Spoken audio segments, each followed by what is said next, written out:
pessoal, professor Rodrigo falando. Hoje a gente vai ter uma aula sobre a Era Vargas, analisando charges e fotos do período. O Vargas, pessoal, ele passou por dois momentos na presidência do Brasil, iniciando em 1930 até 1945 a sua primeira passagem, e depois de 1950 até 54 a sua segunda passagem. O Vargas chega ao poder, pessoal, através da Revolução de 1930, que só foi possível devido ao enfraquecimento da oligarquia paulista mediante a crise de 1929. Então a AL, a Aliança Liberal, que era formada pelas oligarquias dissidentes do Rio Grande do Sul, da Paraíba e de Minas Gerais, juntamente com a classe militar, promove um golpe. E nesse golpe, a saída da oligarquia paulista, né, a retirada do Washington Luiz, e aí se coloca o Vargas no poder, se coloca a figura do Vargas no poder, tá? Bom, a Era Vargas, pessoal, de 1930 até 1945, nós podemos dividir em três períodos: o governo provisório, o governo constitucional e o Estado Novo. Dentro disso, percebe que ele vai mudando essa roupagem, e ele também vai mudando o seu discurso político ao longo desses 15 anos no poder. Tá?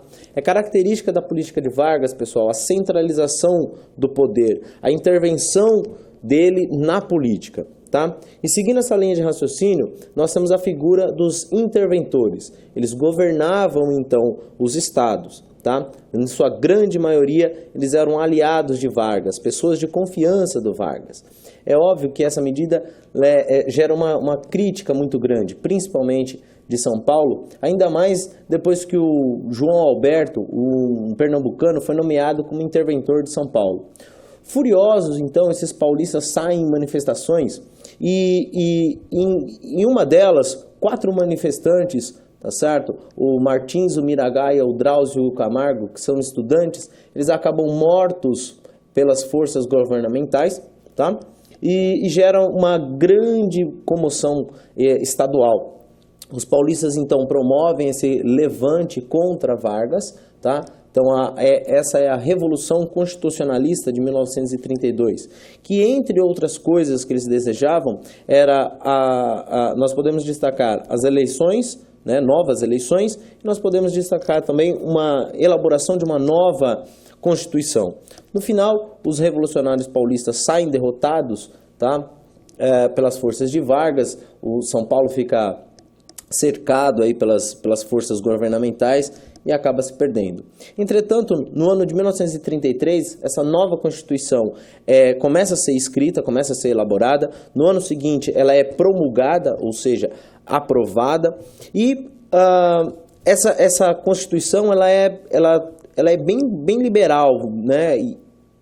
E destaca-se dela o voto secreto, universal, o voto das mulheres, tá certo? E algumas leis trabalhistas aí vão ser colocadas nessa Constituição de 1934. O Vargas, ele foi eleito de forma indireta, e aí nós temos o início do governo constitucional. Percebam então que a Constituição é um apoio de Vargas para ficar no poder, para permanecer mais um tempo no poder.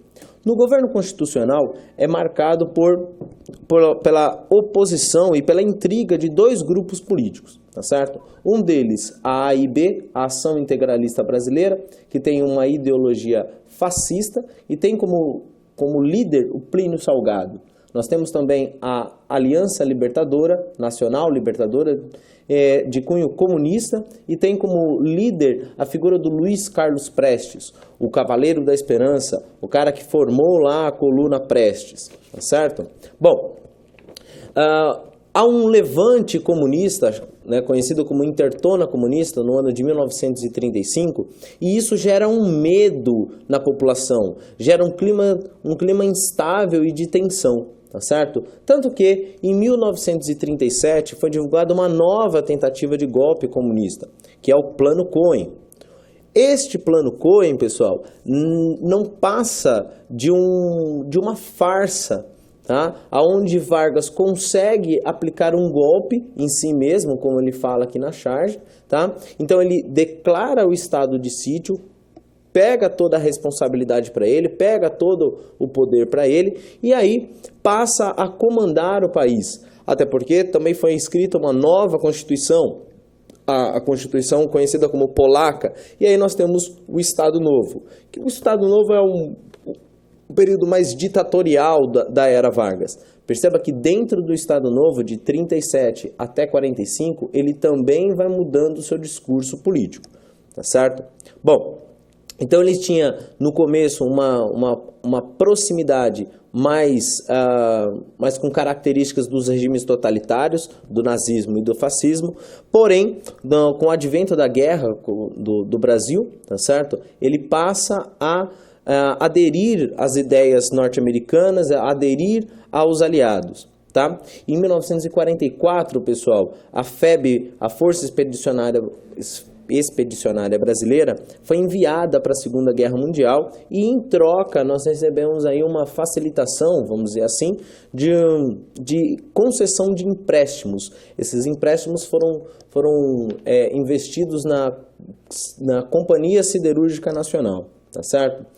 Com o final da guerra, em 1945, o Estado Novo também ele já não se suporta mais, tá? Ele também vai sofrer várias críticas, mas, né, o Estado Novo ele tem um toque popular. O Vargas ele tem um toque popular. Tá? Tanto que ele é conhecido como o pai dos pobres.